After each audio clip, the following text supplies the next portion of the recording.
ここ私立周知院学園はかつて貴族や士族を教育する機関として創立された由緒正しい名門校である。貴族制が廃止された今でなお富豪名家に生まれ、将来国を背負うであろう人材が多く就学している。そんな彼らをまとめ上げる先鋭たち、それが生徒会である。周知院学園史上最も注目の選挙戦となった第68期生徒会選挙。勉学一本で威風と敬意を集めてきた白金みゆきに対し、芸事、音楽、武芸、いずれの分野でも華々しい功績を残してきた篠宮かぐや、学園の人気者である2人の一騎打ちは両者一歩も譲らぬ展開となり、生徒会愛に満ちた白熱の戦いとなった。好きだ好きだ好きだ大好きだ。その結果、白金みゆきが再選を果たし、再び彼らが集結された。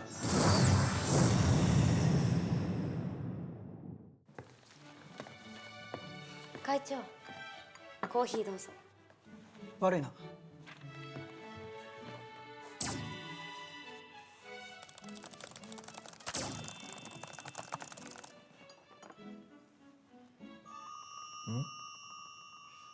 篠宮、ちょっとこれ汚れているようだ。いや違う、汚れなどではない。これは篠宮のリップクリーム。会長、早速お気づきになったようですね。ってことはこれはさっきまで篠宮が使っていたコーヒーカップ。取り違えたのか。待て、今俺がこれを飲めば関節キス。カップ一つでここまで動揺するなんて、よっぽど私のことが好きなんですね。おかわいいこと。待って、何してるの私。これじゃあまるでただの変態じゃない。生徒会室で言葉にできないことを延々と繰り広げる者たち、平気で校則を破る者。いい加減にしてください。それらを目の当たりにしてこの女はもう限界であった。もう我慢なりません。あなたたちに学園の代表としての自覚があるんですか。藤原先輩を少しは見習ってください。じゃーん。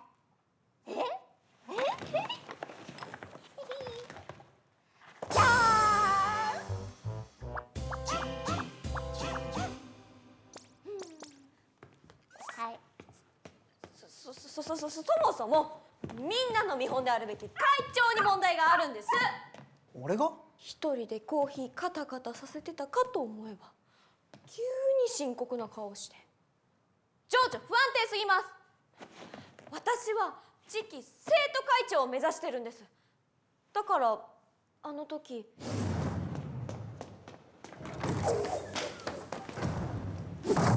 あんなふざけた選挙は無効です。いいの？石上くん知り合い？はい、同じ学年で。どうしたんだよ急に。一体何なんですか、あの演説は。お互い無駄に好き好き言い合ってただけじゃないですか。何を言ってるんだ。あのスケはあくまで生徒会に向けたものだ。そうですよ。何やってるんですか。私は学園の憧れの的であったお二人が立候補したので、今回は出馬を見送ったんです。そうだったのか。それなのにあんなグダグダな演説で会長が決まるなんて。選挙をやり直してください。次は私も立候補します。構いませんよ。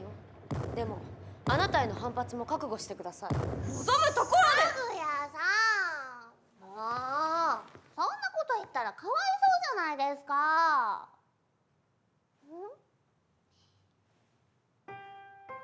学園一の人気者である会長に噛みついた子猫ちゃん。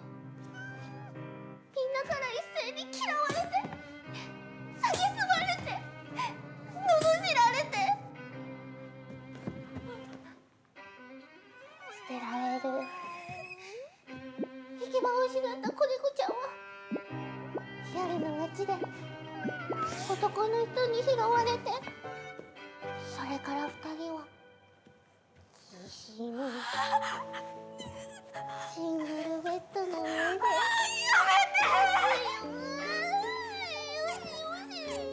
やって名付けてる。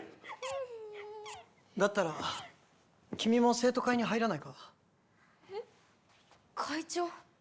生徒会長を目指すなら今から実地で学んでおいた方がいい。俺は歓迎する。私は会長にそう言われたからしっかり学ぼうと生徒会に入ったんです。それなのに篠宮先輩とイチャイチャしてばかり。イチャイチャだと？飯野さん、その言葉はいただけませんね。いくら付き合っている2人とはいえ、時と場所くらい選ぶべきです。付き合ってる？イチャイチャしてるのか？付き合ってる？そういう風に見えるの？いいのさ。相手の気持ちも汲まずにキャンキャン吠えてたら誰も素直に耳を傾けられないだろう。リコちゃん。はい。相手の気持ちも汲まずにニャンニャン泣いてたら誰も素直に耳を傾けてくれないよね。おっしゃる通りです。よしよし。付き合ってる2人だなんてやっぱりいい子だわ。え？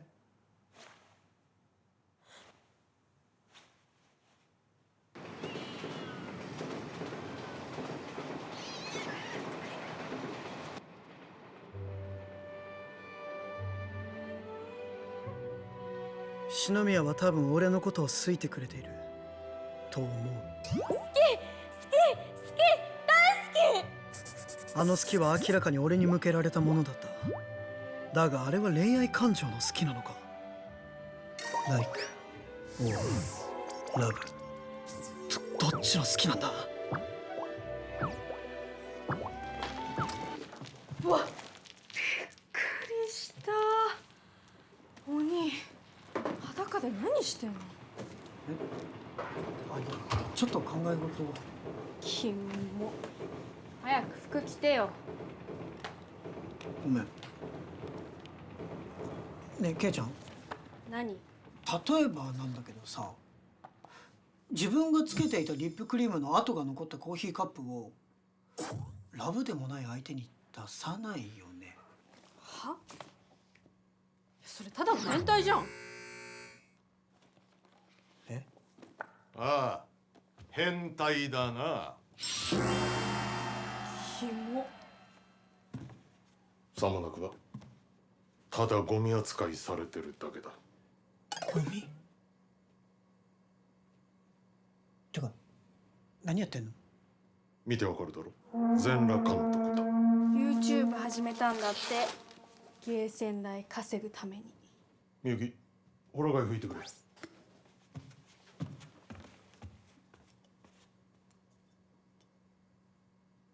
いや吹かないから。え、何これ？ね、てか盗撮やめて。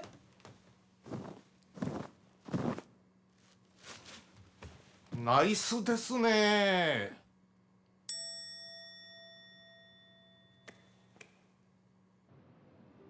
あの日以来会長の目を見て話すことができないの。好きだ好きだ好きだ好きだ大好きだ。あの時の好きは明らかに私に向けられたものでしょうね。あと一押しあれば確実に会長は私に告白してくるはず。だったらその一押しを早くすればいいのでは。できない。なぜですか？会長の顔を見るとあの時の好きを思い出して頭がグワングワンするの。ではルーティンを試してみましょう。ルーティン？はい、スポーツ選手などが行うメンタルコントロール法の一つです。もちろん知ってるわ。一定の行動を行うことにより精神状態をリセットしリラックス状態に持っていく方法でしょ。はい、それをかぐや様もやるのです。かぐや様が体を動かして最も心地よい動作を見つけてください。心地よい動作。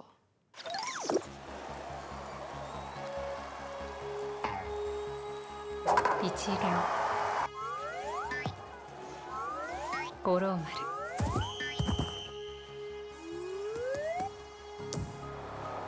内村、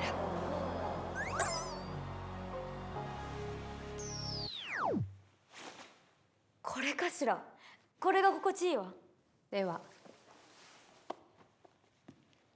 ほーら、未来の旦那様ですよ。はい、頬触って。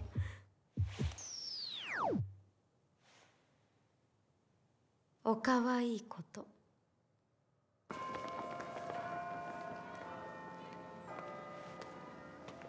篠宮、ゴミ出しか。へえ、当番で。これはチャンス。今この場で確かめるんだ。篠宮の気持ちがどういうものなのか。題してライクなのかラブなのかはっきりさせようではないか作戦。長いか。重いだろ。元ではないか。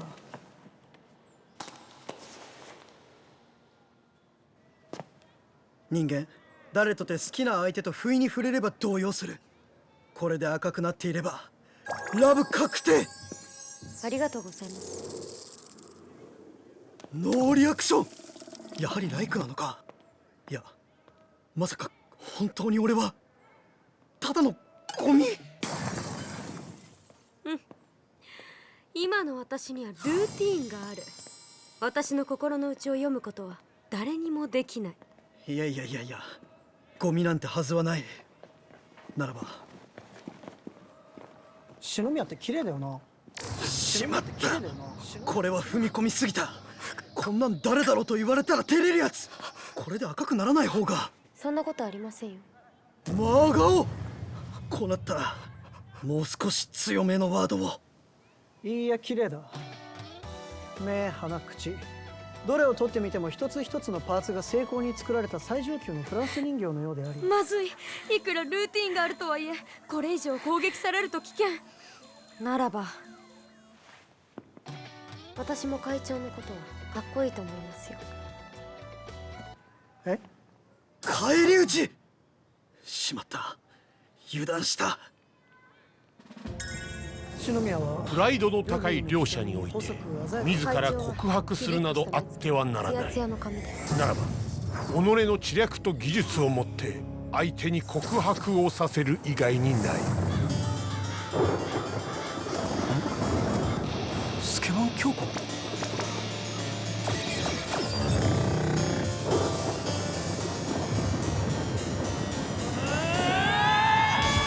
恋愛は戦。告白した方が負けなのだ。この物語はそんな二人が織りなす互いの尊厳をかけた恋愛頭脳戦なのである。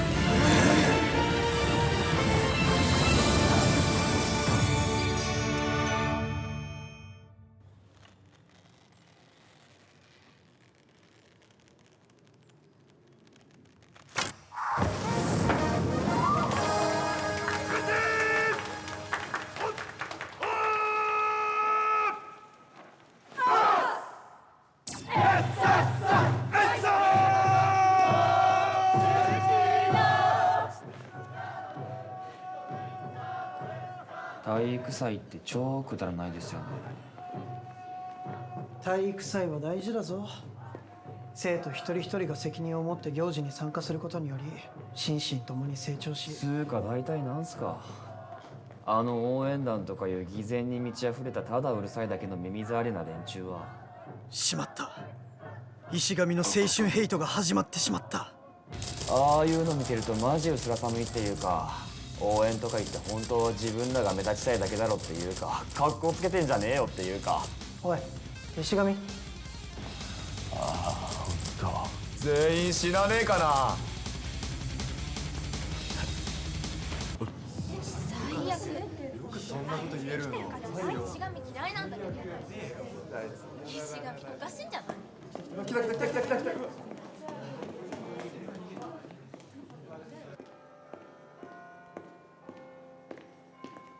会長、もうお帰りですか？ああ、今日は急遽他校との交流会が入ってな。交流会。そうですか。ご苦労様です。ああ、それじゃあ。かぐや様、何？いいんですか？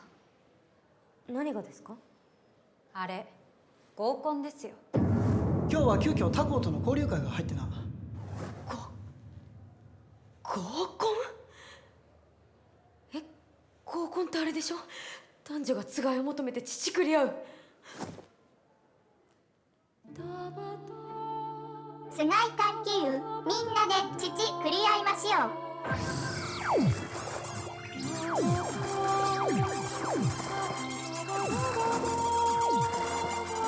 どんな妄想をしているか分かりませんが、話が面倒なので補正や訂正はいたしません。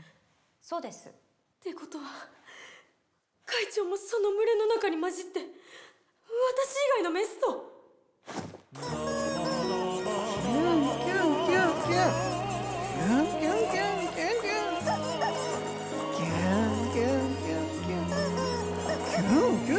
やめて。そんな集まりに会長が、私というつがいがいる身にもかかわらず許せない。行かないでと言えばいいじゃないですか。それじゃあまるで私が好きみたいじゃない。だったら逆にどうすればいいと？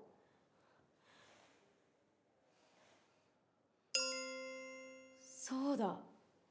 もしかして赤であげてんちゃう？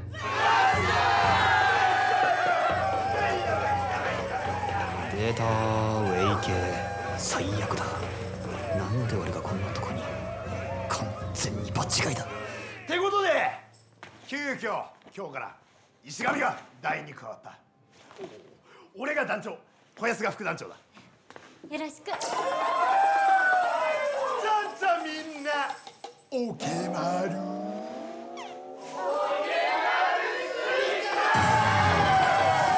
何がオケマル水産だ。意味わかんねえし。石上くん、連絡用にメアド教えてよ。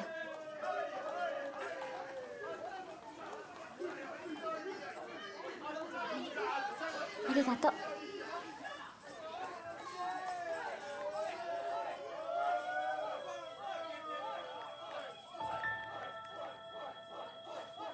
はい、ありがとう。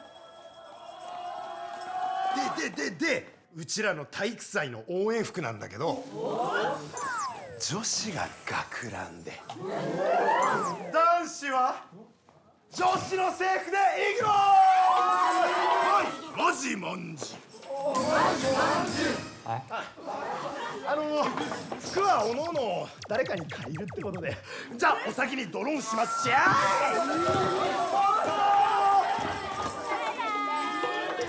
借りるって誰に？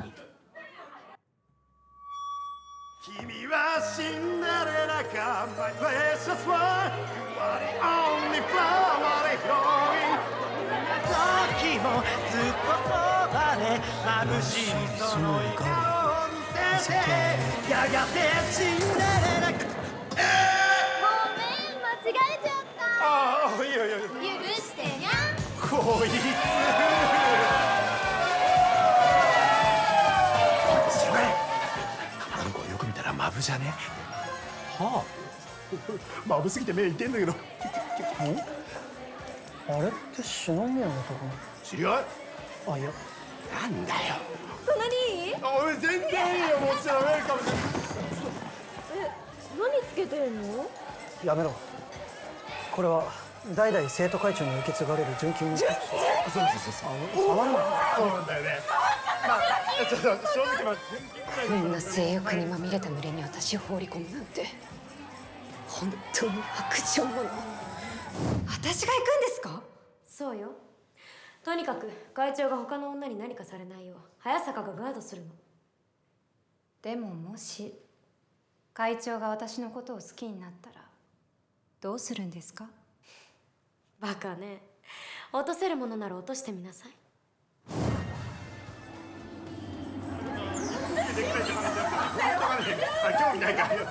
みゆきくん、久しぶり。あ、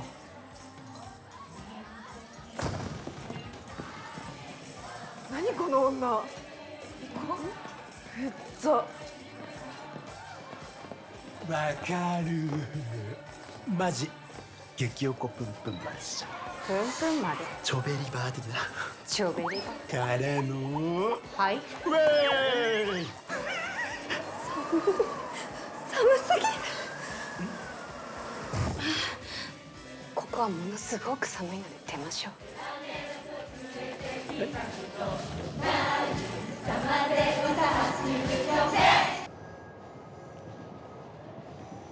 早坂、もう何やってるのよ。かぐや様、今会長と部屋を出ました。そうよかったわ、ご苦労様。でもかぐや様の指令はまだ終わっていません。え、何？会長を落とせるものなら落としてみなさいって言ったじゃないですか。早坂。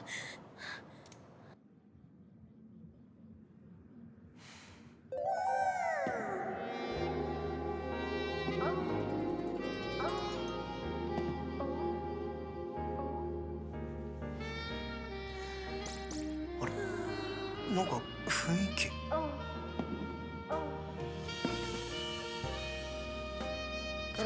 おい。急にめまいが。ああ、ちょっと、部屋が違う。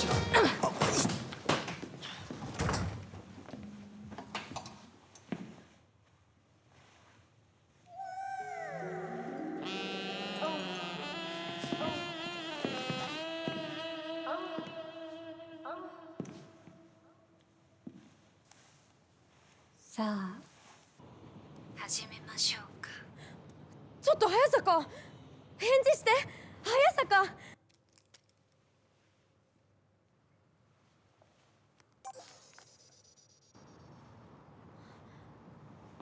まさか。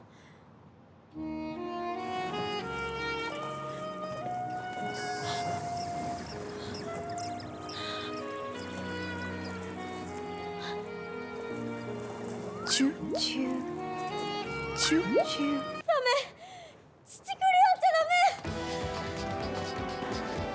メ。藤原さん、緊急事態よ。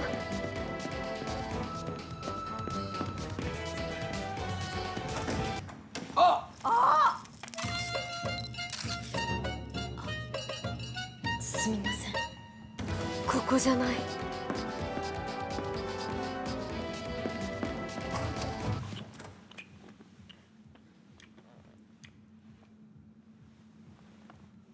ここでもない。か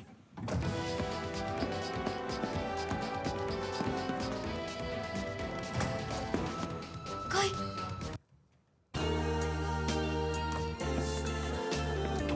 ここも違う。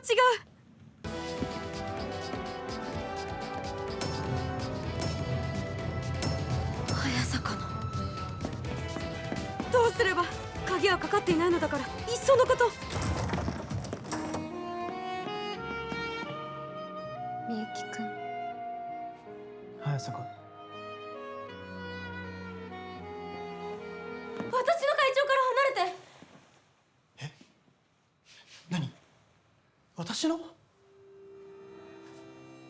つけてたの？いや、ストーカー？ストーカーなの？ストーカーなの？本当に？ねえ、ストーカーなの？どうなの？ねえ。絶対にできないわ。そうだわ、変装すれば私だってバレないんじゃないかしら。これならどう？ストーカーじゃない。ダメ、これじゃ北条を見く戻す。どうしよう、どうすれば。もうダメ。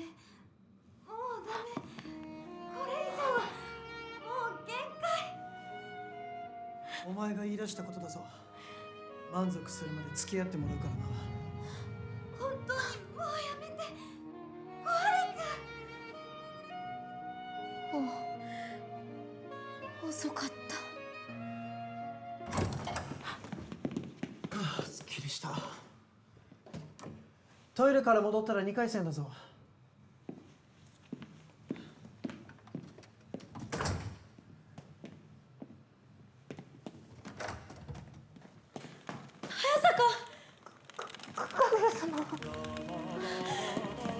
何があったの？会長に何されたの？ナマコ。ナマコ。どういうこと？会長。会長が何なの？下手すぎて震えが止まらない。下手？会長、死ぬほど下手くそでした。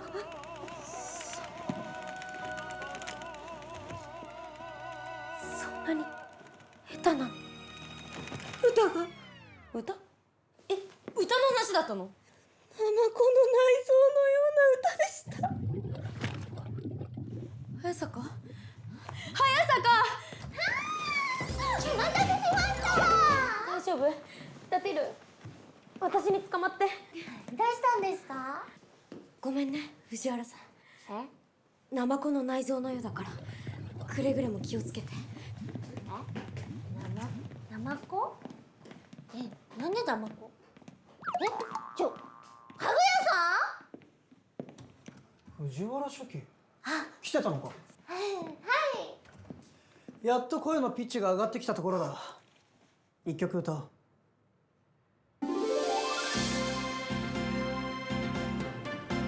ボニョボニョボニョ魚の子、青い海からやってきた。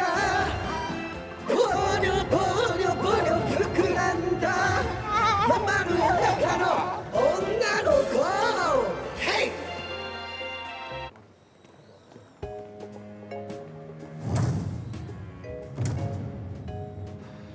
どうしようちらの体育祭の応援服なんだけど、男子は女子の制服で行くよ。誰に制服を借りればいいのは。嫌よ。二度と着れなくなるじゃない。これは当然として藤原先輩が一番望みあるけど。絶対変なことに使う気でしょ。誰もいない生徒会室で一人でじゃらっぴらって。きっつってことは残るは篠宮先輩。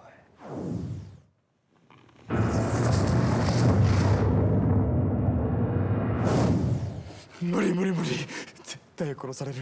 私がどうかした？すいませんでした。待って、なんで逃げるの？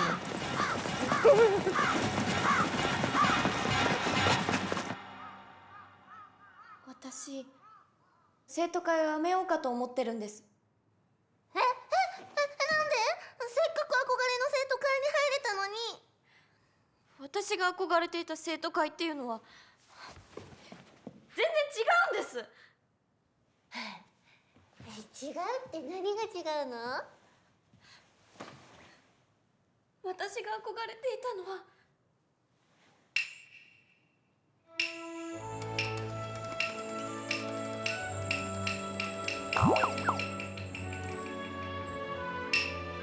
白金会長、今月の会計監査が終わりました。お願いします。全然ダメだ。この程度の仕事もまともにできないのか。この生徒会に無能は不要だ。すいません。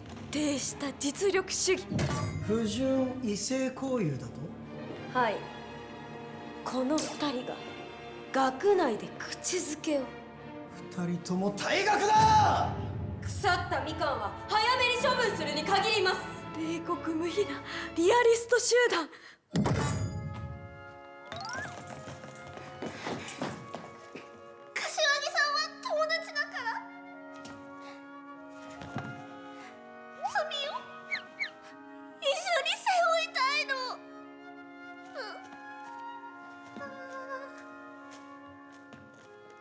涙を流す天使。全校生徒の署名を集めてきます。だからどうか退学処分だけは考え直してください。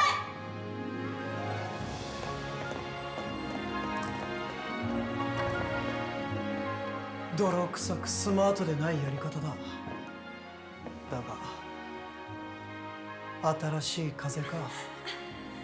私たちに足りなかったのは、もしかして少しずつ変わり始めた生徒会みたいな感じだったんです。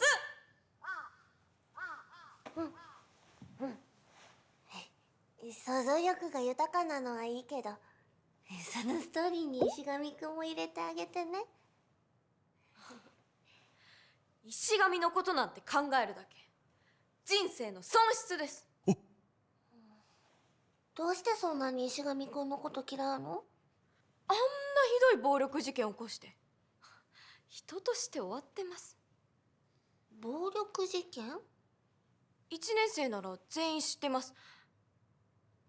石神が非道な男だって。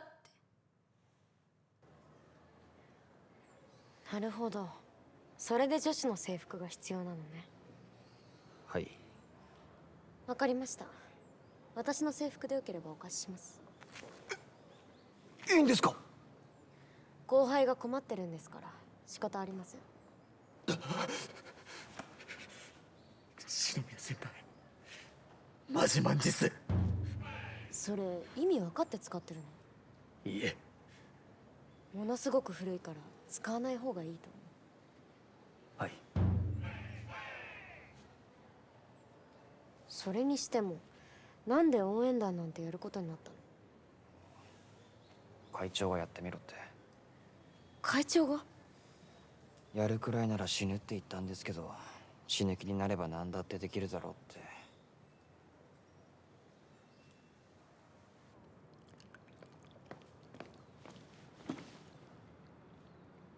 篠宮。応援団なんて石神君には荷が重すぎます。いや、俺は石神の会長ことをはあの事件のことを忘れたんですか？心配しすぎなんだよ、篠宮は。私が悪いって言うんですか？そうは言ってない。何を偉そうに。自分は交流会とか嘘までついて合コンを楽しんだくせして。いや、それは。最低です。おい、篠宮。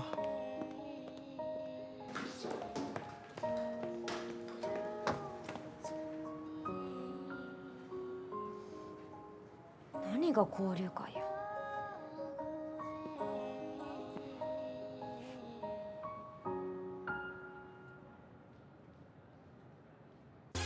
体育祭、誰もが学生時代の思い出の一つとして刻む青春の1ページ。ヘイヘイヘイヘイヘイヘイヘイヘイヘイヘイ。みんなで体育祭盛り上げちゃってくれますか？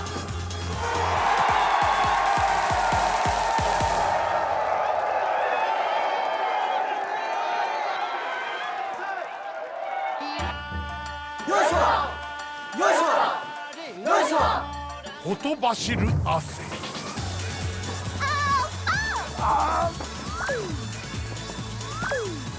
はじける胸の鼓動、熱き男たちの視線。俺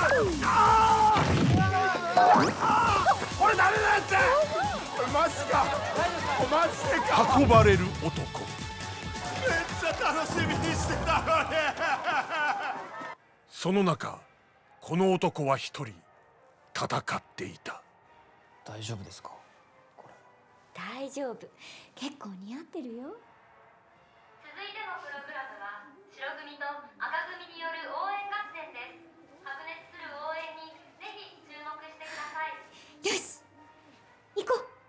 赤団上げてっちゃう。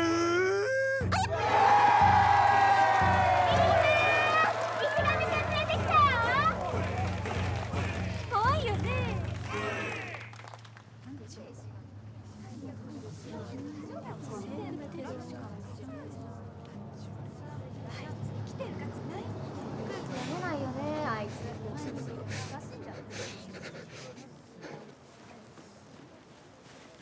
石神く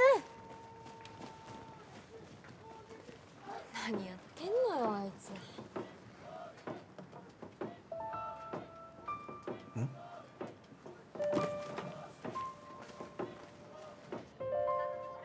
すいません。せっかく制服貸してもらったのに。いいのよ、よくここまで頑張ったわ。いえ、会長に本当に申し訳なくて。会長に？はい。無理やりやらされたんでしょ？いえ、会長は僕を思って。全員死なねえかな。最悪。そんなこと言えるの？石神おかしいんじゃな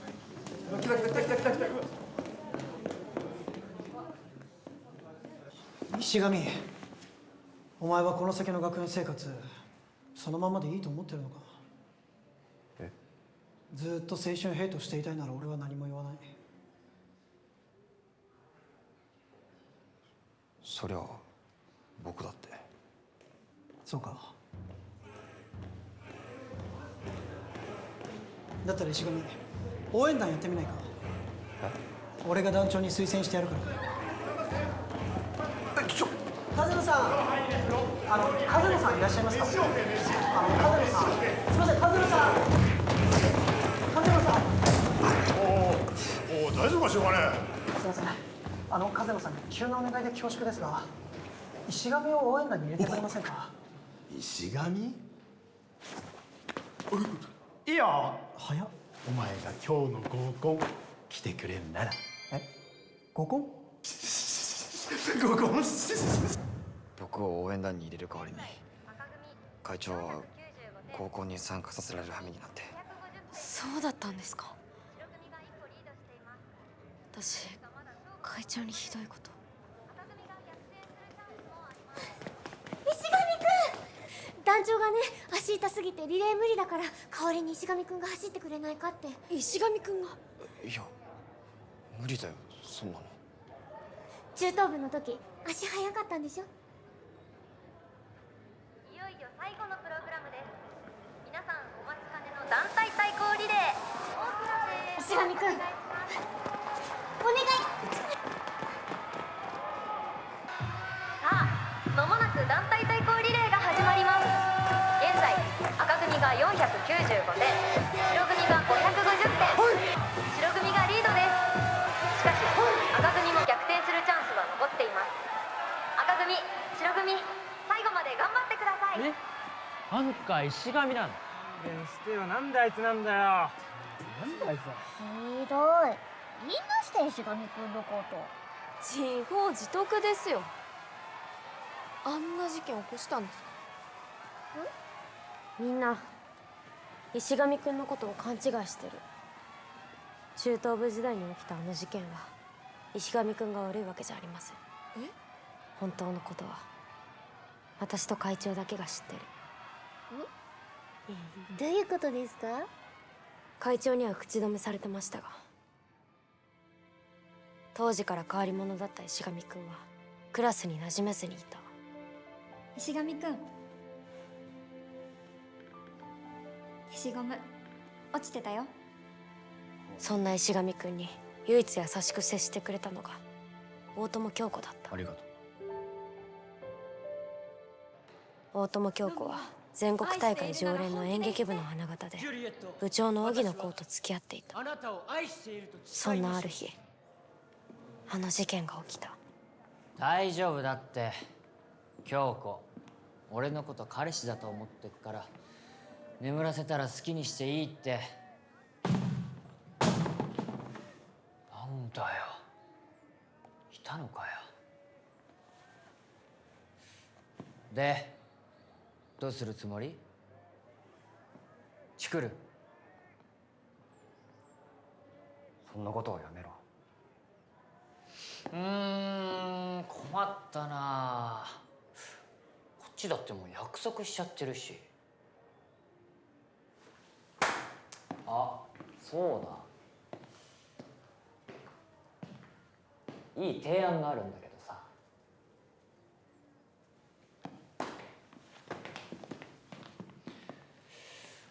前京子のこと好きなんだろ？は？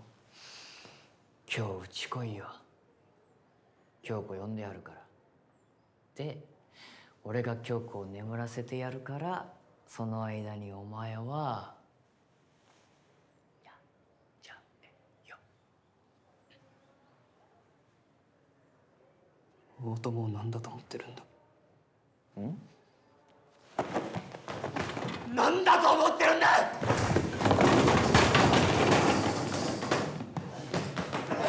ふざけんなよ！ふざけてんじゃねえぞ！ふざけてんじゃねえぞ！おい！おい！ふざけてんじゃねえぞ！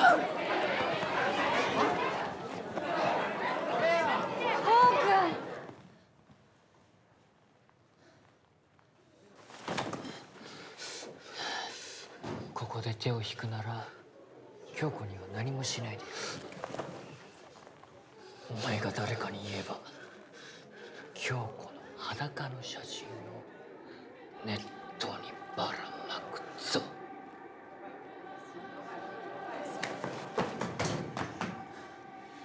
君がやっていることはストーカーだよ。は？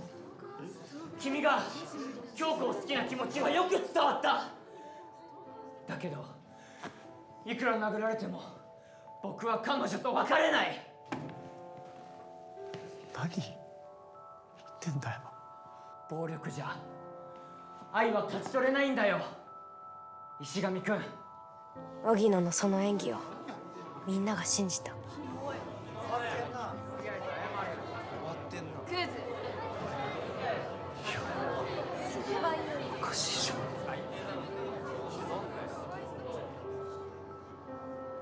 おかしいじゃんかよ！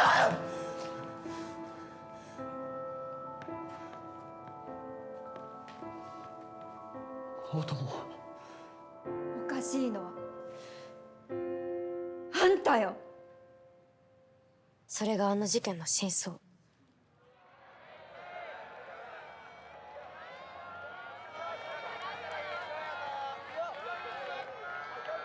位置について、よーい。今スタートしました。先頭は白組吉田君、2位白組川上君。そんなことがどうして分かったんですか？白組が優勢ですが、私も同じ景色を見ていたから。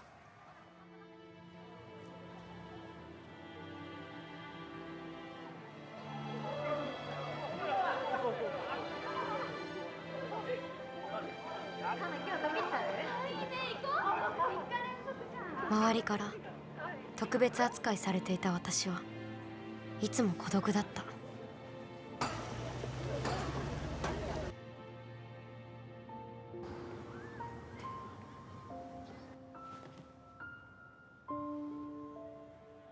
そんなある日、私は石上くんと出会った。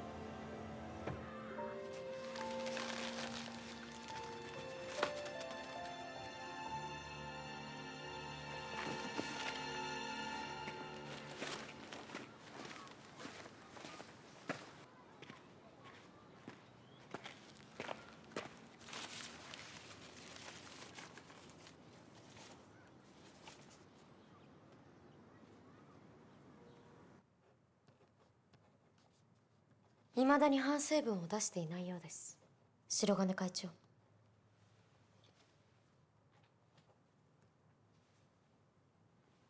何か？いや、意外だと思ってな。篠宮かぐやも他人に興味があったんだな。少し気になっただけです。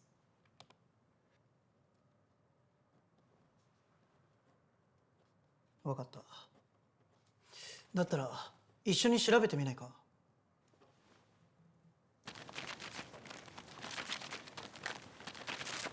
お前が石上か？はい。あの日お前と荻野公の間で一体何があったのか調べてみたんだ。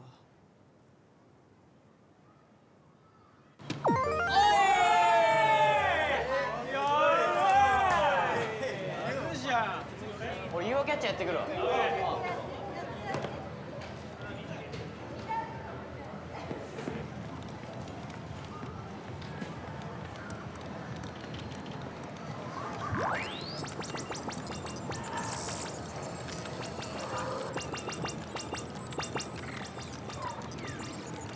そこで私たちは彼の仲間たちから話を聞き出すことにしたんです。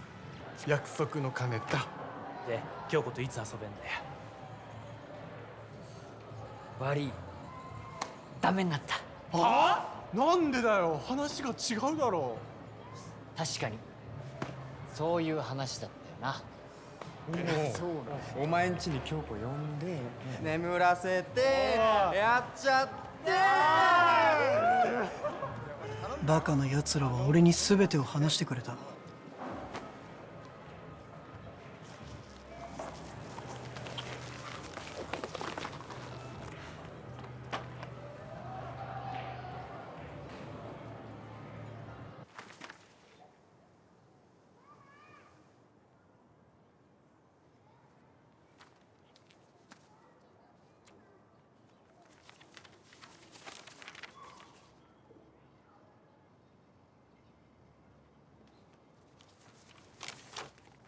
お前は大友京子を守るために全てを追っかぶった。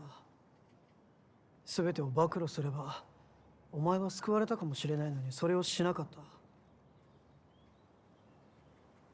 これが俺たちが導き出した推論だ。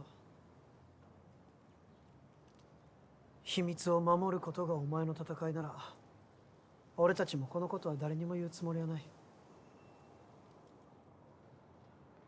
だとしたらお前が書くべき反省文は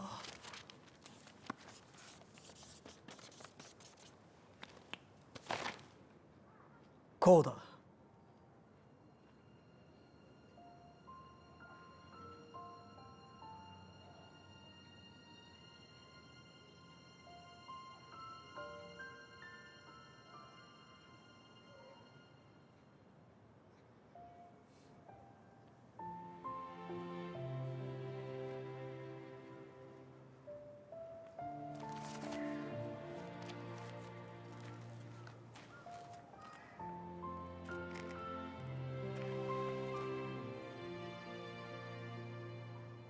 よく耐えたな。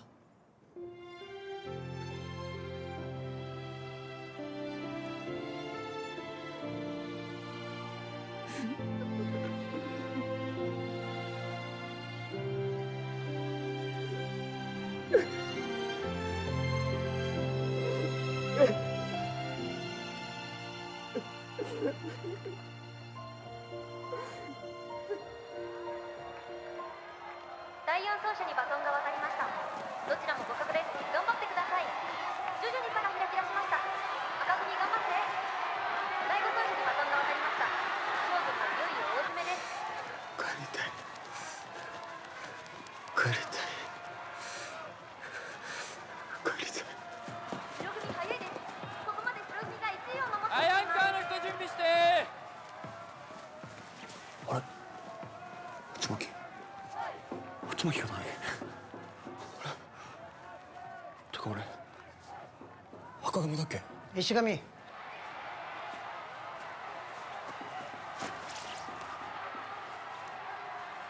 アンカーが鉢巻きしてなきゃ閉まらないだろ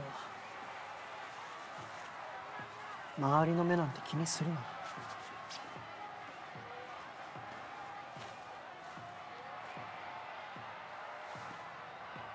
証明してこい。お前はおかしくなんてないってな。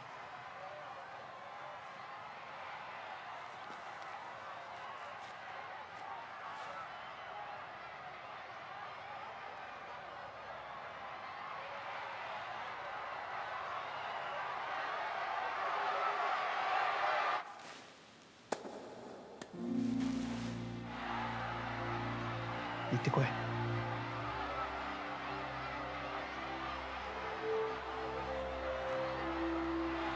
先頭が最終コーナーに差し掛かります。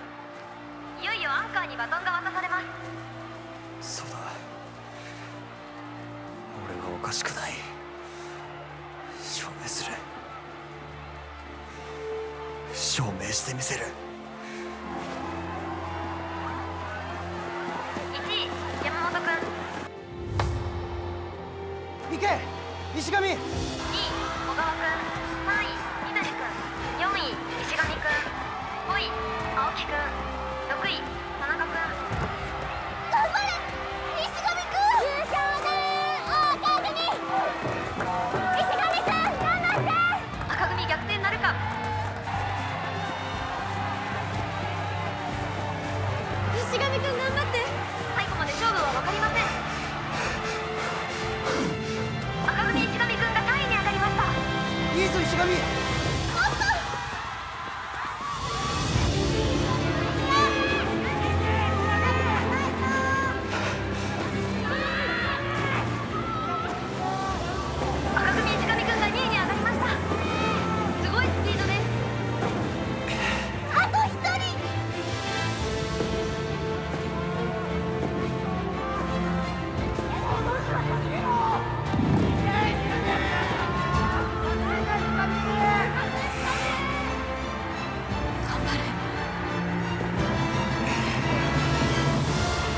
石上くん。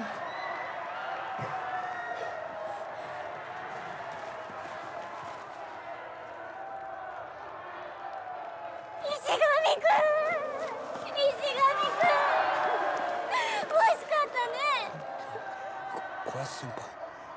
おい石上、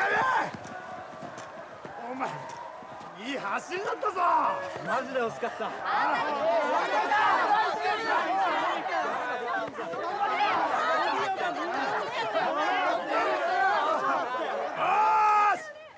赤田マジマンジマジマジ。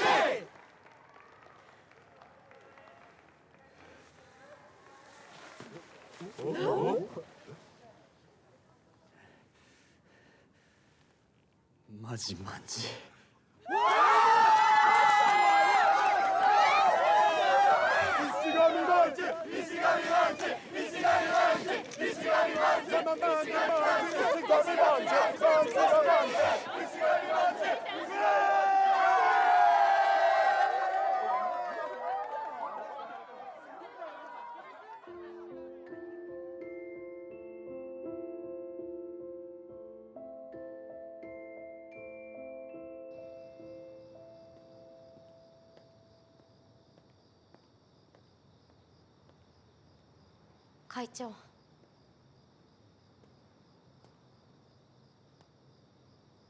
すみませんでした。会長に最低だなんてひどいことを言って。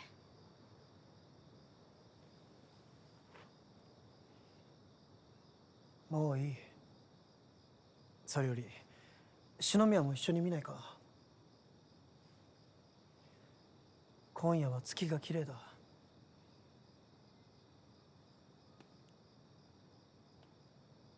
いいえ、私は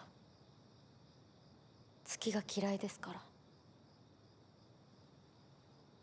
あの場所には月に連れ戻されたかわいそうな人がいると思うから。平安時代に書かれたかぐや姫の話か。ええ。かわいそうな人か。俺はそうは思わないけどな。かぐや姫のラストはこうだ。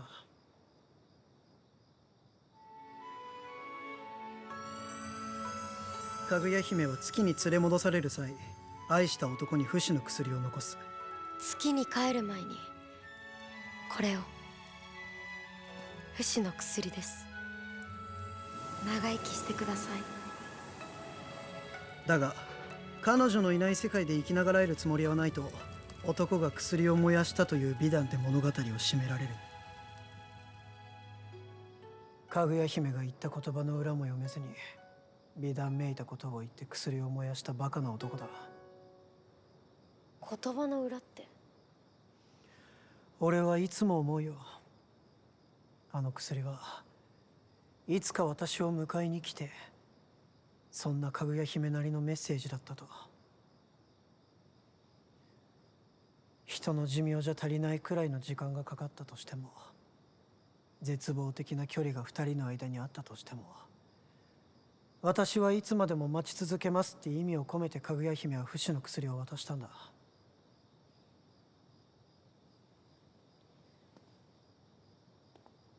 もしも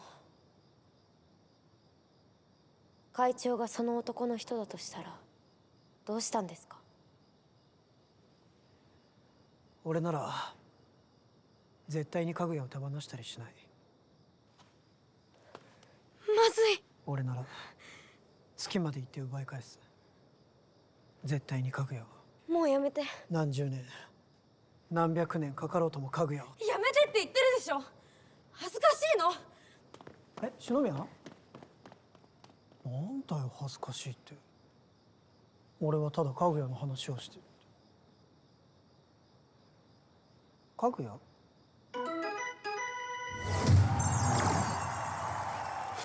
篠宮？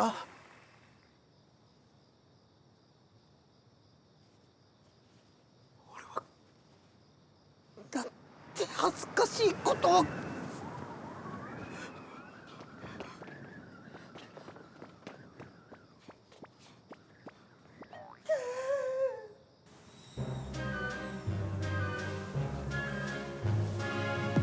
三者面談。将来の夢を見据え親を交え進路を決める面談。私将来は総理大臣になりたいんです。じゃーん。令和。すいません。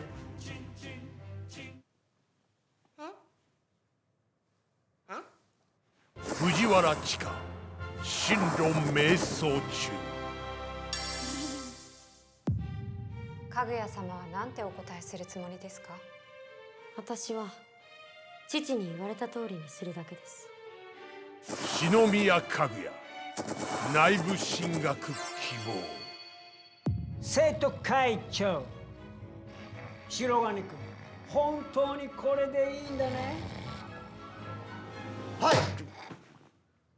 進路、それは運命の分かれ道でもある。みゆき、時間は一瞬で過ぎていくものだ。後悔もないよ。やり残したことがあるなら迷ってる暇はないぞ。父さん。俺は今猛烈に後悔している。三者面談のせいで絶好調だったコインゲームを中断せざるを得なかった。やり残しがないよ。今からゲーセンに戻る。1000円くれ。ない。だったら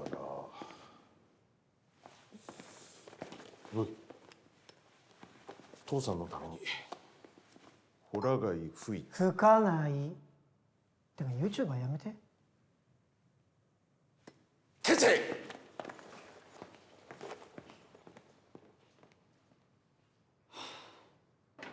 庚申祭、毎年秋に行われる修知院学園の文化祭。本年度も2日間開催が決定し、生徒たちは準備に取り掛かっていた。いた会長。お、なんだ二人して。こいつがマスメディア部で会長のことインタビューしたいって言ってたんで、それの付き添いで。今月の学内誌は方針祭特集をしようと思ってるんです。そこで白金会長の方針祭にかけるお気持ちを聞きたくて。そういうことか。てかお前なんか変わった？彼女がカネチーのことが好きで、パンパンパン、あざまる水産よいちょまり。うるさい。っていうか、何作ってるんですか？ああ、特に意味はない。生徒会の勝手な悪ふざけだ。悪ふざけって？数十年前に当時の生徒会がこのオブジェを屋上に飾り、いつの間にかそれが定番となったんだ。へえ。全然興味ないでしょ。パンパンパン、バイブス糸上がりけ。では会長、方針祭に向けての意気込みを聞かせてください。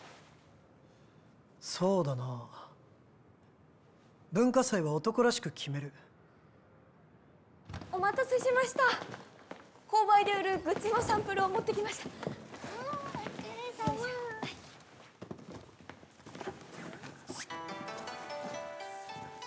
周知院まんじゅうに周知院せんべい、まるで観光地のお土産のようですね。そういえばこのハートのアクセサリー去年もありましたけど、このようなものが売れるんですか？知らないんですか？方針祭伝説。伝説？はい。方針祭でハートのアクセサリーを贈ると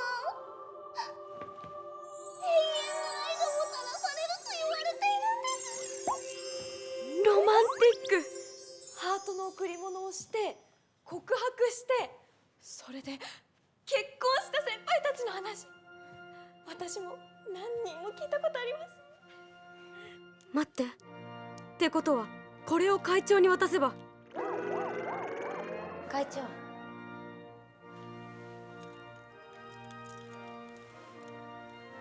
ハートの贈り物か。なるほど。篠宮は俺と永遠の愛を築きたいんだな。ダメよ、絶対ダメ。これじゃ露骨すぎる。あれ？かぐやさん、ハートの贈り物をしたい相手がいるんですか？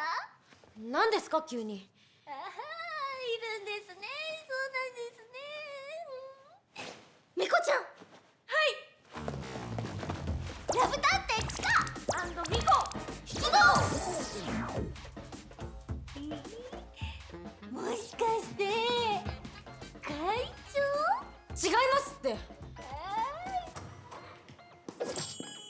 どうだ準備の方は。こちらは順調です。会長は？同じく順調だ。今年は方針祭のフィナーレに初のキャンプファイヤーを行うことも決定した。キャンプファイヤー。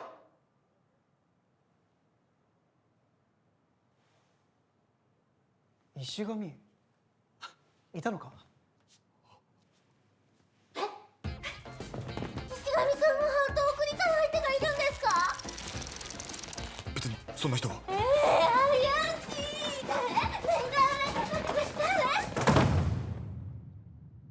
あともう少しで全ての準備が整う。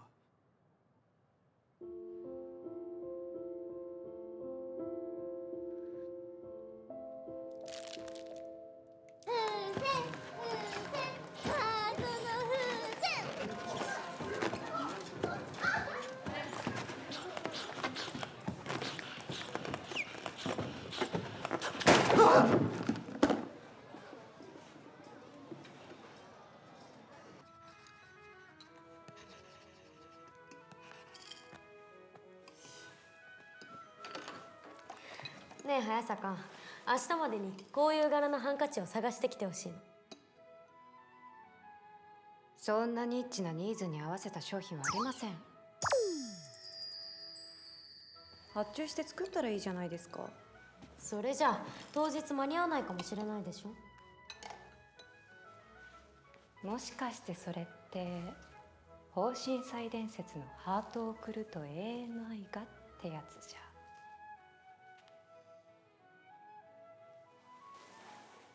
これを送るってことは告白みたいなものですよ。まあ送ったところでかぐや様はどうせなんやかんや理由つけて別に会長が好きなわけではない。好きよ。私は白金みゆきが好き。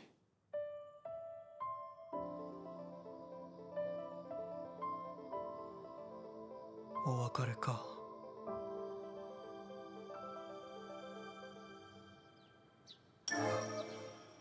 今年も本校最大のイベント方針祭を迎えた。文化祭は男らしく決める、それが私の意気込みです。早坂は言ってた。好きなら素直に告白するべきですよ。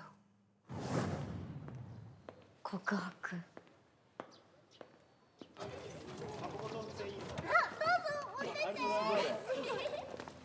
藤原書記、何してるんだ。会長、ハートの風船が大量に余ったので飾りが足りてないクラスに配ってるんです。なるほど、いい考えだな。あ、会長はもう準備終わったんですか？あ、全て抜かりない。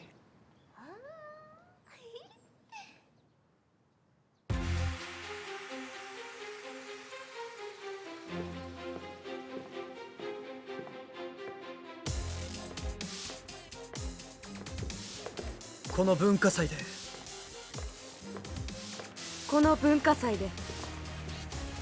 俺は篠宮に、私は会長に告白する。それぞれの思惑が交錯する中、ついに運命の方針祭が幕を開けた。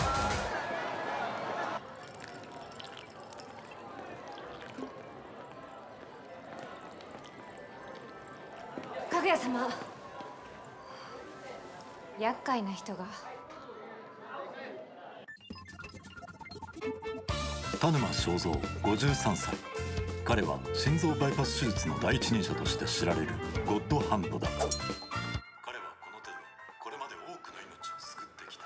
田沼は言う。まあそうですね。これ私すごくない？すごいでしょ。すごいって言え。何？すごい。うるさい。まあね、私はね、世界的ゴッドハンドでありながらコーヒーソムリエとしても世界的に有名でね、さらにはこの映画のナレーションも担当しているという。どうしてそういうナレーション続けているの？またナレーションとか。また大変な目に遭うでしょ？ナレーションとかそういうそんなにびっくりしたの？ねえ、もうあんたナレーションとかでもう懲りないの？そういうまたそういうこと言ってね。お待たせしました。どうぞ。いいでしょう。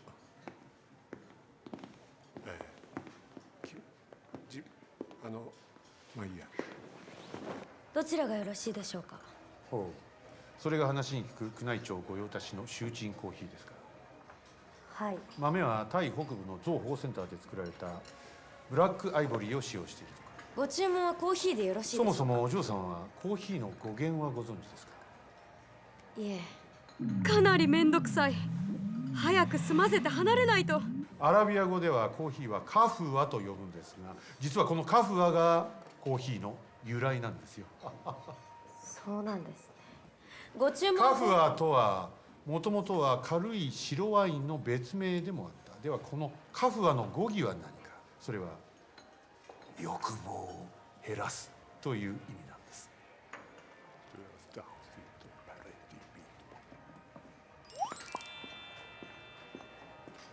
会長。篠宮、手空いたらちょっといいか。大事な話がある。大事な？まさか告白してくれるの？篠宮、ちょっとね、なのでうるさいんで、少し大事な話とか、今ここでコーヒーの話をしてるんで、その大事な話とかそんなこと言ってる人はちょっとそこから。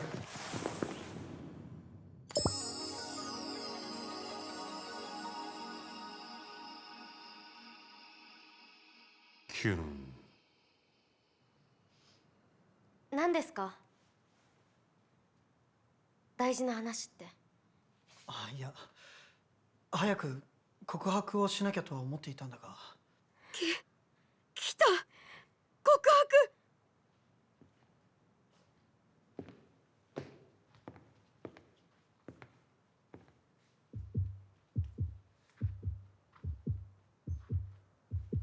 これは。え？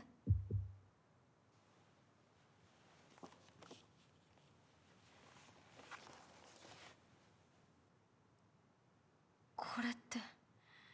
先週アメリカから届いた SFIT サンフランシスコ工科大学の合格通知だ。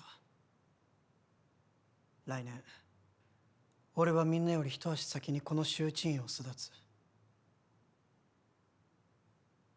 告白ってこのことだったんですか？ああ、これが俺にとって最後の文化祭だ。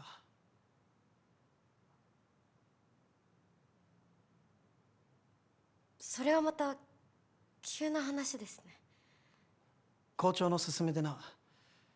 先月ダメ元でアーリー受けておいたんだ。俺も正直受かるとは思ってなかった。俺は SFIT に留学する。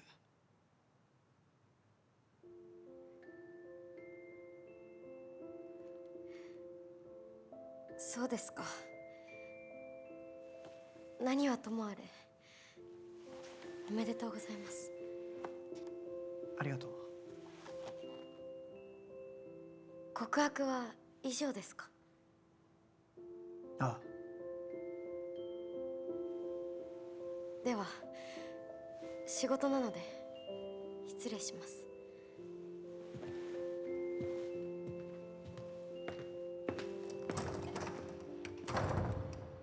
そうですか。会長が留学を。いいんですか？試しに行かないでって言ってみます？バカ言わないで。 SFIT は私でも入るのが難しい世界有数の大学よ。誰が何と言おうと行くべきでしょ。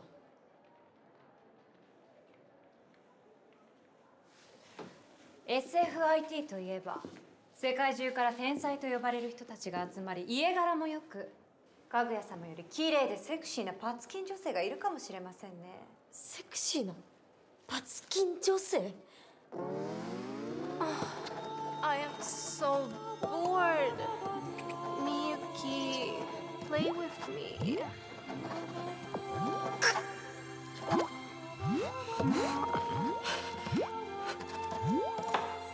Oh,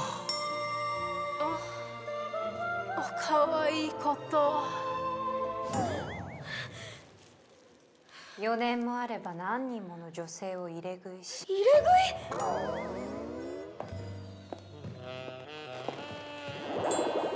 い。ジュテ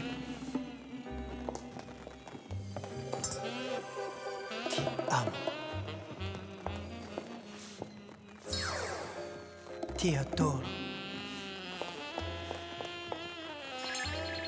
オビチャンテ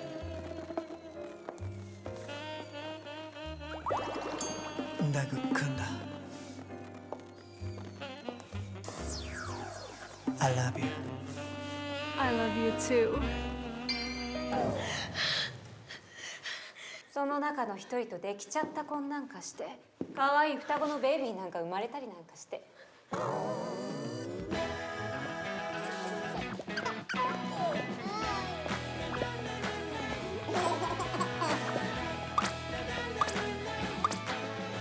お腹にもう3人目が。しかし一度入れ食いの快感を覚えてしまった会長はあろうことかワイフがいる。やめてお願い、これ以上妄想させないで。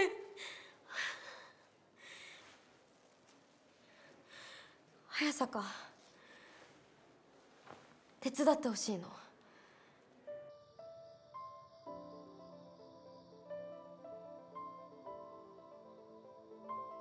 SFIT 行きを告白したが篠宮からの告白はなかった。これではっきり分かった。もう俺の負けだ。かくして文化祭初日は幕を閉じ、恋と波乱の文化祭2日目が明けようとしていた。そして事態は動き出す。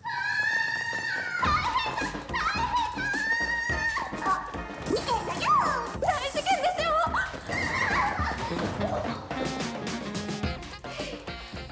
どうしたんですか？飾り付けしていたハートの付箋が全部盗まれたんです。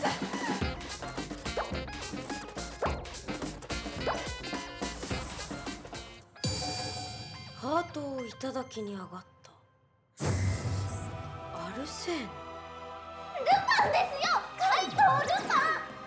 これは私への挑戦状なんです。犯人は必ずこの私が捕まえてみせます。ニコち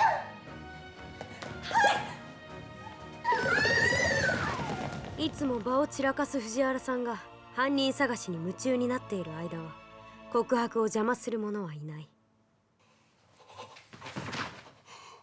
こんな騒動のせいでキャンプファイヤーが中止にでもなったら。何か困ることでもあるんですか？いや別に何も。大丈夫だ。別に実害があるわけでもない。それにお祭りにはお祭り騒ぎが必要だと思わないか？ええ、私もそう思います。本当に大丈夫なのよね？はい、完璧でロマンティックなシチュエーションです。まずこれから冷やの点火がありますよね。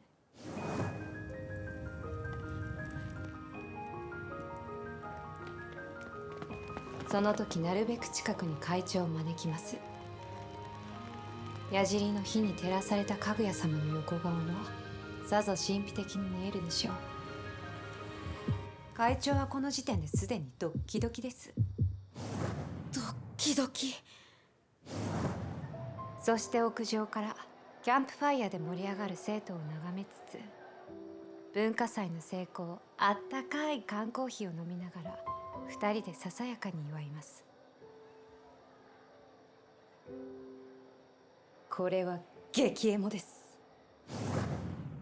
エモ。そして告白。ハートのアクセを手渡しつつ、はい、かぐや様、ここで告白の言葉を。会長が付き合ってくれって言うなら付き合ってあげてもいいですよ。はい、不正解。何ですかその2週遅れのツンデレ女は。だって急に告白とか言うんですもの。大事なことだからこそ借り物の言葉ではいけません。自分自身の言葉で告白を。私の会長のどこが好きなんですか？その気持ちを素直に言葉に。大勢で歩くとき、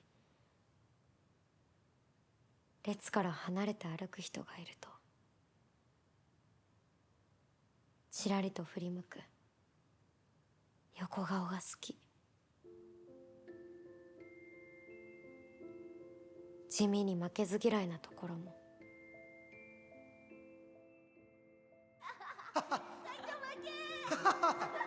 そうか。難題にぶつかった時の引きつり笑いも。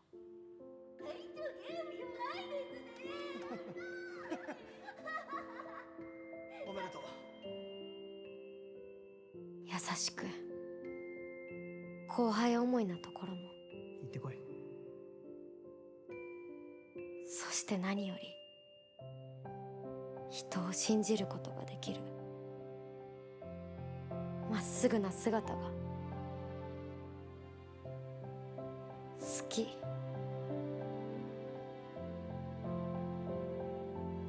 きなのよ。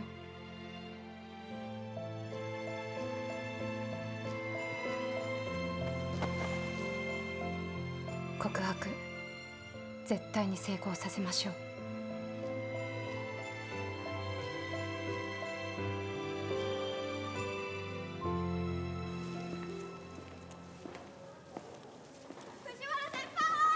ミコちゃん、またしても犯人からの予告状が。なんなのこの時計。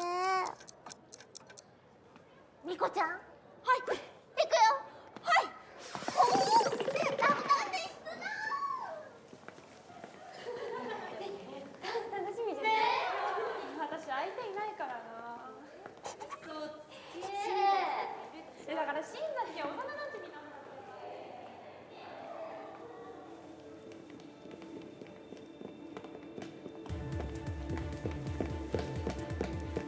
ただいまよりキャンプファイヤーを行います。生徒の皆さんはどうぞ中庭にお集まりください。始まるねすごい、みんな入ってる。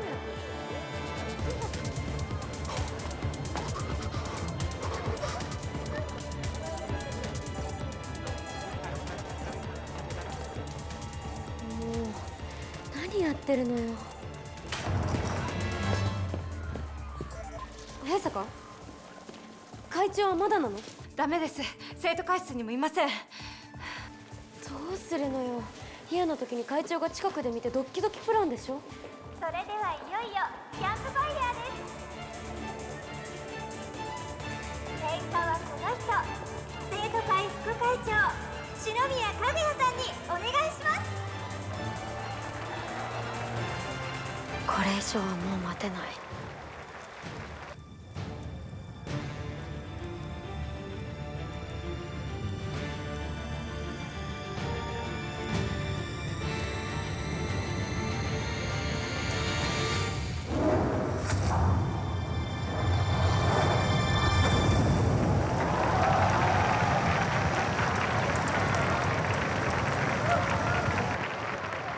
文化祭終了まであと1時間。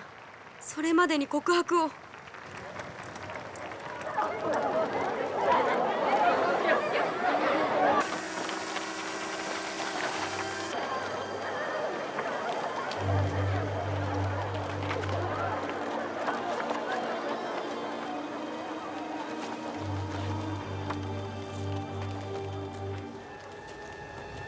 た犯行声明。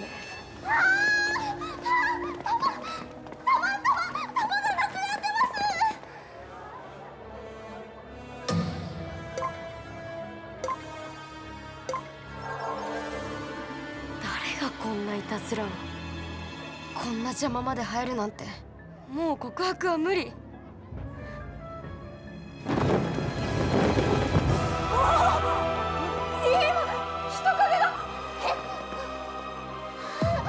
怪盗さんはまだ屋上にいます。追いかけましょう。行きますよ。怪盗さん、ニコちゃん、あっちから回って。はい。怪盗さん、どこですか？どうやら逃げられてしまったようですね。藤原さんはどうしてそんなに元気なんですか？だって怪盗さんが待ってるんですからね。あ、この紙無機質紙です。無機質？マグネシウムを主原料とした強度のある紙のことですよね。なんでわざわざこんな紙を？文化祭はいただくって意味もわからないし、謎だらけですね。ホワールドクロック。この一見バラバラに見える時計、これらは地球の経度に換算可能なんです。最後に犯行予告がまかれた5時ちょうどを基準点として算出した数字を時計に当てはめれば、そこに答えが。全ての謎は解かれるためにある。さすが藤原先輩。 TC ルームで経度を調べますよ。ニコちゃん。はい、行こう。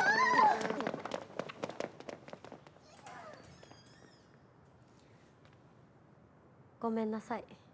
申し訳ないけど藤原さんのおかげで全部わかったわ。誘導されていた？ええ、難しく考えるようにとね。例えばこの無機質紙、キャンプファイヤーの上から紙を巻いたら普通に危ないでしょ。火が燃え上がらないように何年製の紙を使っただけだと？そして同じようにこれも。私も解こうと考えてみましたが糸口すら見つかりませんでした。こうなると一つの可能性が出てくる。これに答えなんてない。そもそも謎なんかじゃない。え？藤原さんのような謎解き乙女を翻弄するための餌。記号の羅列があれば答えのある暗号だと思い込む謎好きの習性をついた一本釣り。おかげで今日は平穏でした。そして差出人のアルセーヌ、ギリシャ語で男らしいという意味。どこかで誰かが言っていた言葉です。文化祭は男らしく決める。これは会長の考えを読んで会長を探せゲーム。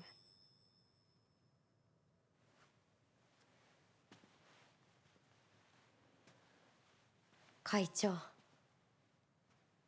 待っていてください。今会いに行きます。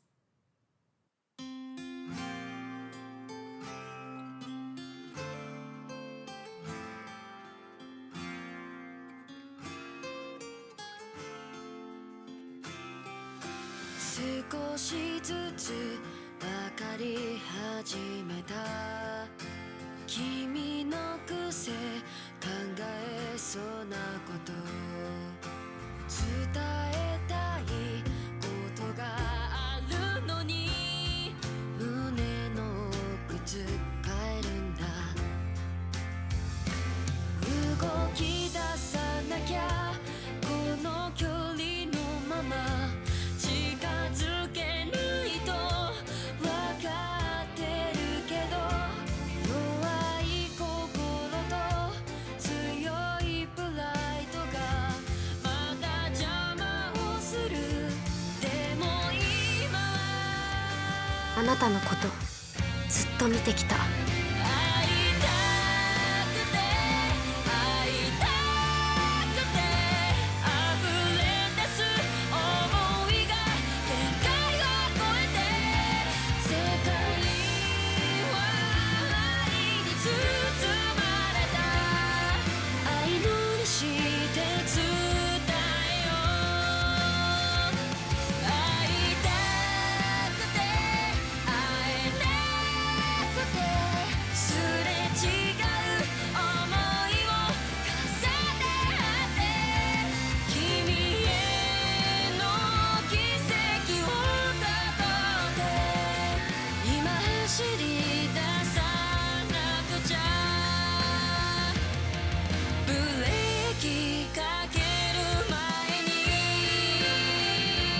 あなたは星が好きでロマンチストでいつだって上を目指す人。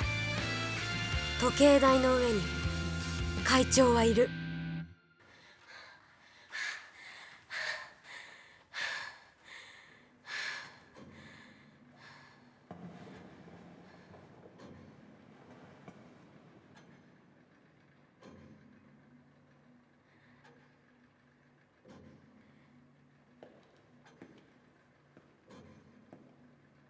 どうしてこんなことを？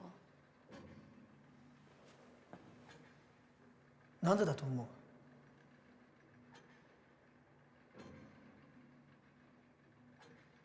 からない。どうして会長はここに？私が来ると分かっていたんですか？私は試されてる。どこまでが計算？私が告白したらなんて答えますか？私の気持ちにどれくらい気づいてる？私のことどのくらい好きですか？わ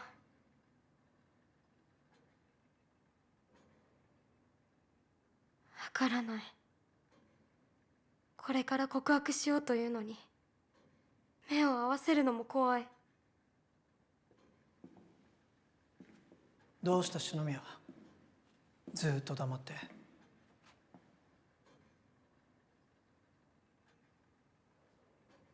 わからなくて。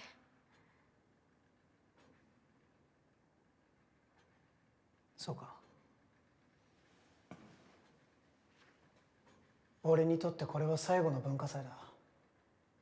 最後くらい少し羽目を外したかったっていうのもある。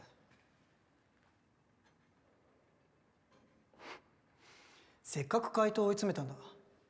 ご褒美に何かしてもらいたいこととか欲しいものはあるか？してもらいたいこと。ある。私はあなたにずっとそばにいてほしい。あなたに告白してもらいたい。あなたは知らないでしょ。私は人生をただ辛いことから耐えるだけのものと考えていた。ごきげんよう。ごきげんよう。人を見ればごく当たり前のように使えるか使えないか、自分にとって有益かどうかを判断してきた。ごきげんよう。でもあなたと出会って見える景色が変わったの。ごきげんよう。だけどあなたの優しさに気づけば気づくほど私は自分が嫌になる。あなたは誰にでも優しいから私にも優しくしてくれてるんじゃないか。私だけが特別だと勘違いして一人舞い上がってるだけなんじゃないか。私の思い上がりで告白なんかしてこれまでの関係すら壊れたらと思うと震える。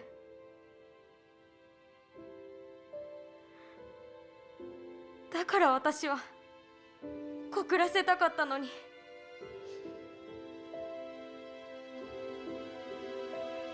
篠宮、どうした？ごめん、困らせたか？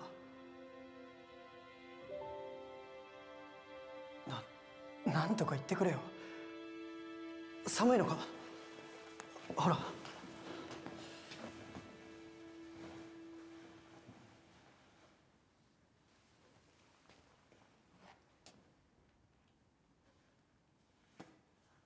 悪かった。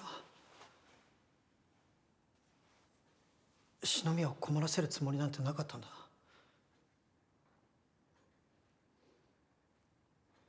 篠宮、お前に見せたいものがあるんだ。どうしても言葉にできないから、俺が思う最高に素敵なプレゼントをしようと思ったんだ。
わかるか、篠宮。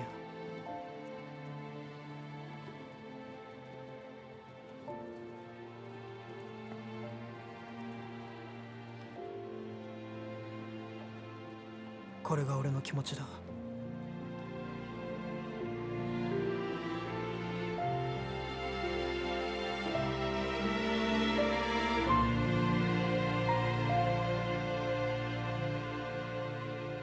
ウルトラロマンティック作戦。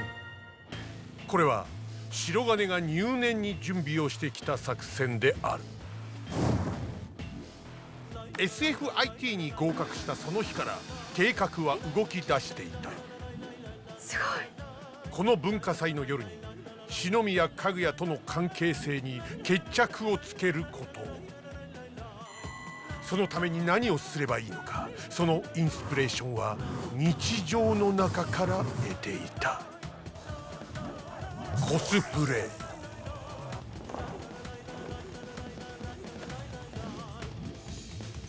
だいぶありだな。バルーンアート。この時白金の脳裏に一つの風景が浮かんでいた。実現しようとするとかなり大変だぞ。何をするにもまず藤原を封じなければ話が始まらない。あいつの行動を抑える一番の方法は謎解き。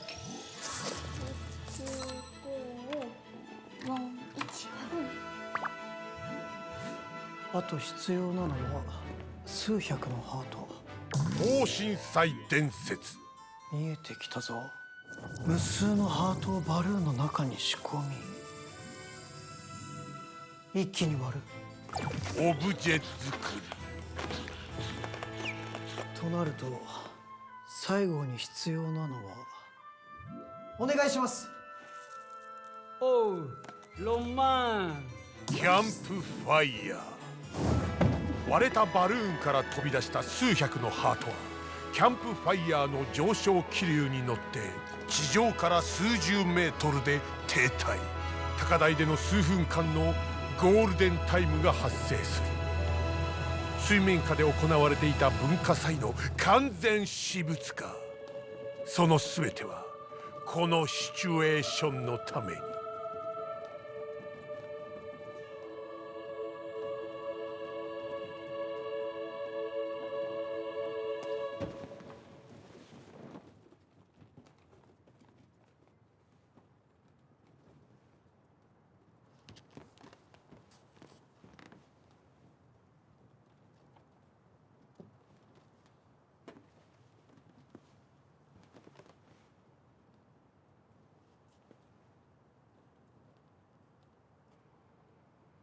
俺からお前に一生に一度のお願いだ。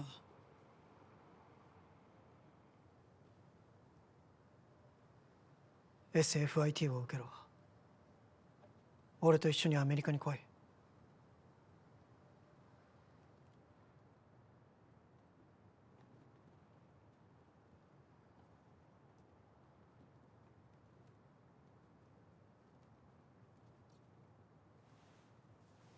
ごめんなさい。ダメか。進路に関しては父から内部進学するよう命じられています。父の言うことには抗えません。そうか。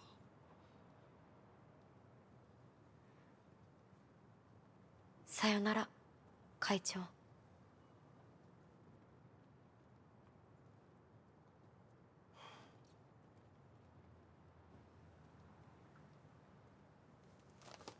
でもこれ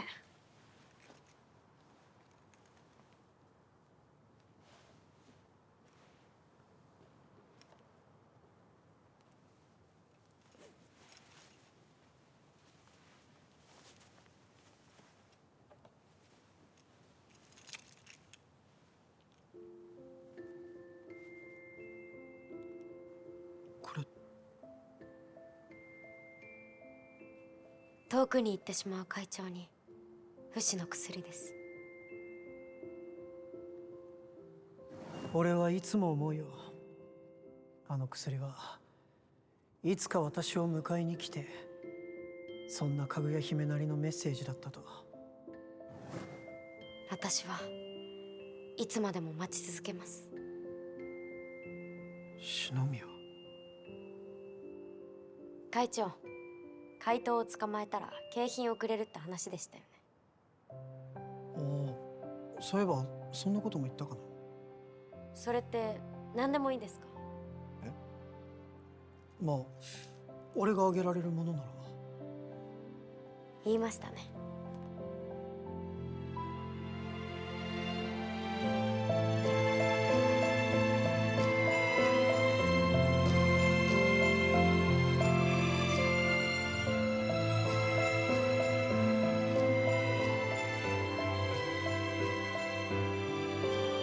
かくして波乱続きの文化祭は終わりを告げた。そしてあっという間に時は経ち、本当にびっくりするぐらいあっという間に時は経ち、ついに別れの日が来た。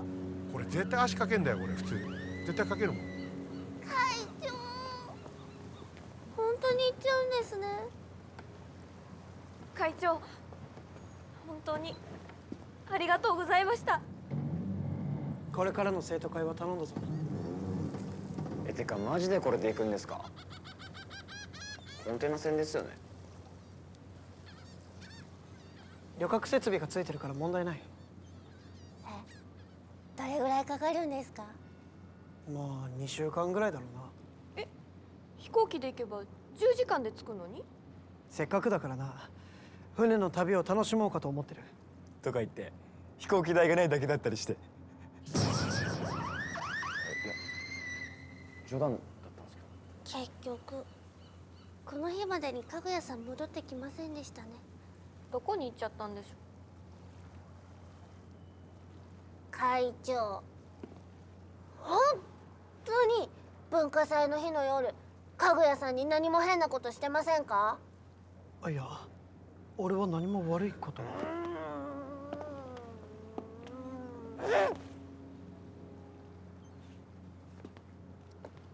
だったらなんで失踪なんてしちゃったんだろう。文化祭の翌日からですよ。もう4ヶ月も経つの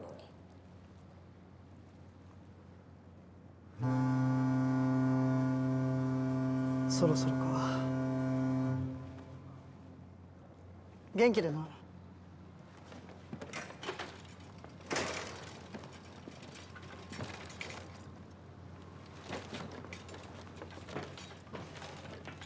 持ってくんすか？持ってくの？持ってくんだ。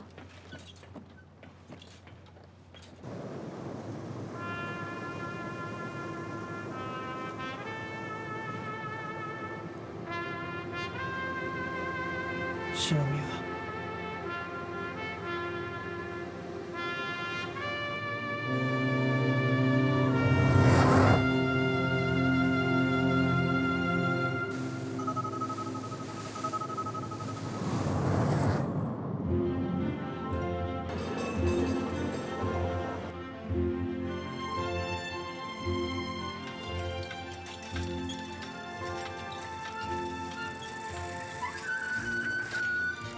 ここが SFIT か。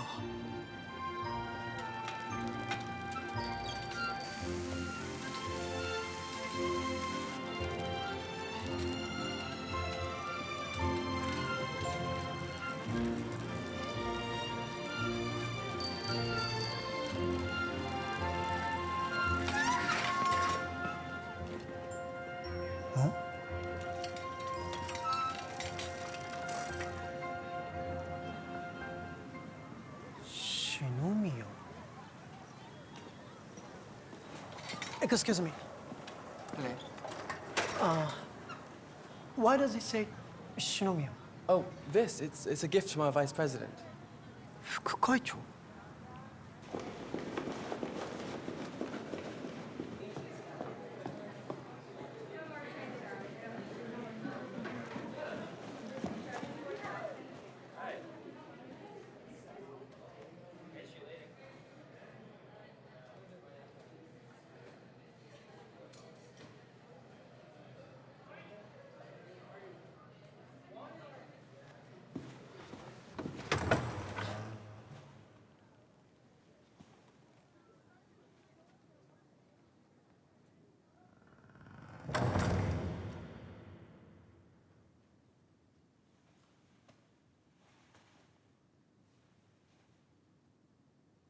篠宮は。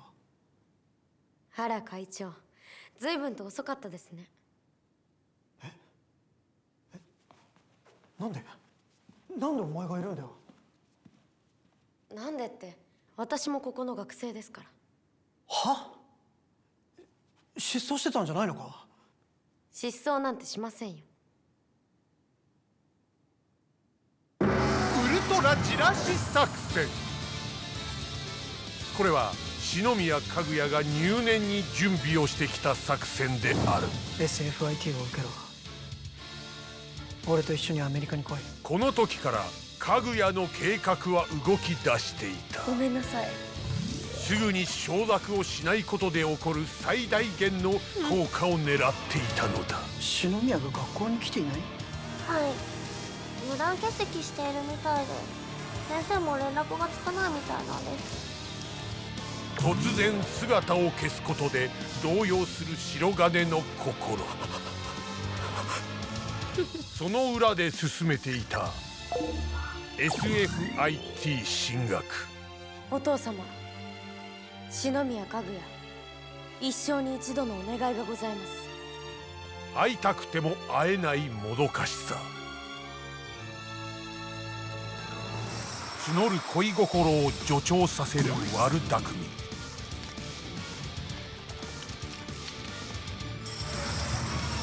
篠宮。行ってくるわ。いってらっしゃいませ。例の準備は？仕込んでおきました。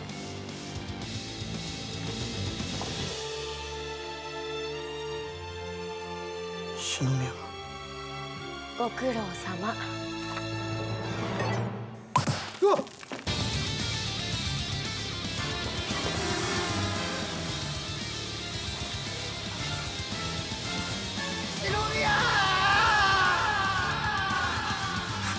ドツボにはまる男。白金の心をじらしにじらし、先に飛び立つかぐや。水面下で行われていた白金の心の完全私物化。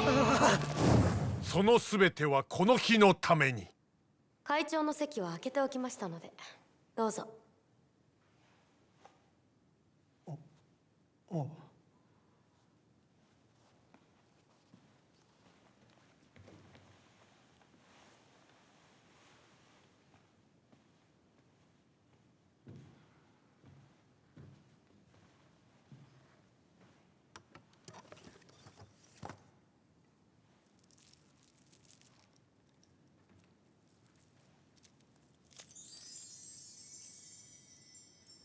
新しい純金職書です。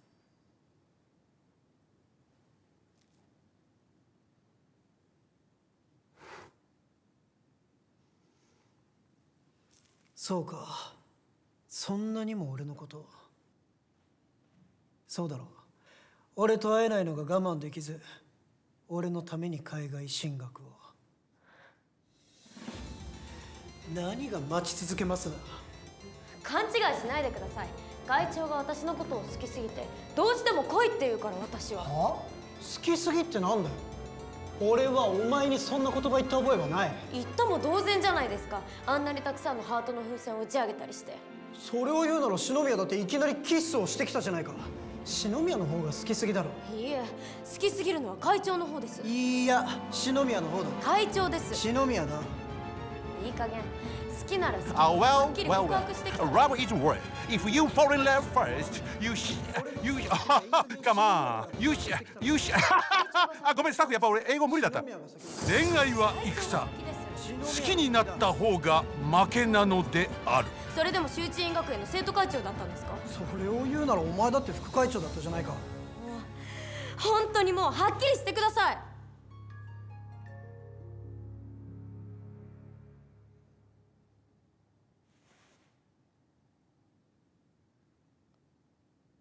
会長？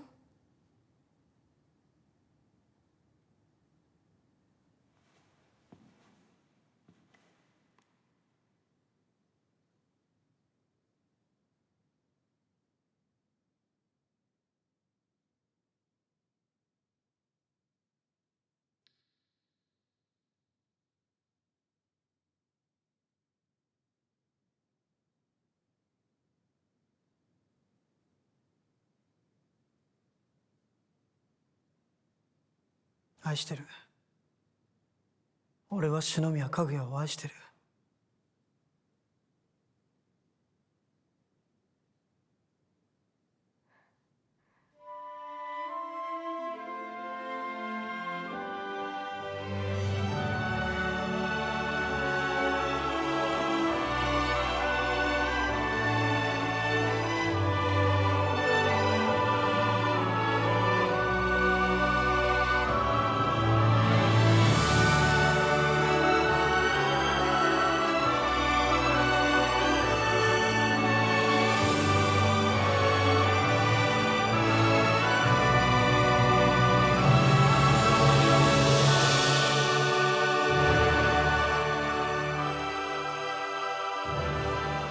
かくして二人の恋愛頭脳戦は幕を閉じた。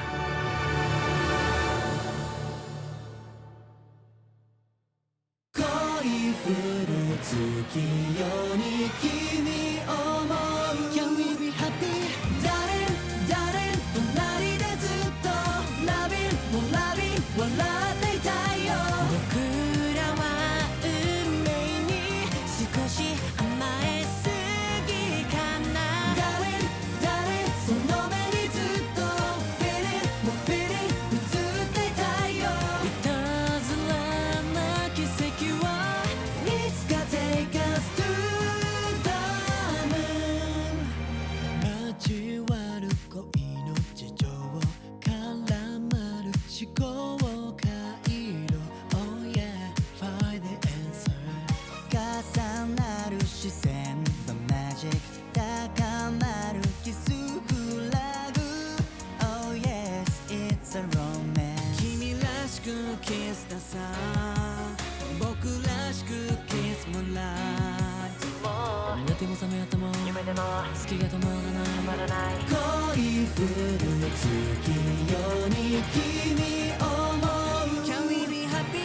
Darling, darling 隣でずっと Loving, more loving 笑っていたいよ僕らは運命に少し甘えすぎかな Darling, darling その目にずっと Feeling, more feeling 映っていたいよいたずらな奇跡はいつか Take us to the moon 輝きすぎてほんと罪だね目隠しされたって君の全てマッチング Oh there's no reason 言えないセリフばかり溢れ出すハプニング Oh love is wonderland 強がるフィッシュでスマイル冷静なフィッシュでシャインいても立っても好きでたまらない恋降る月夜に君を思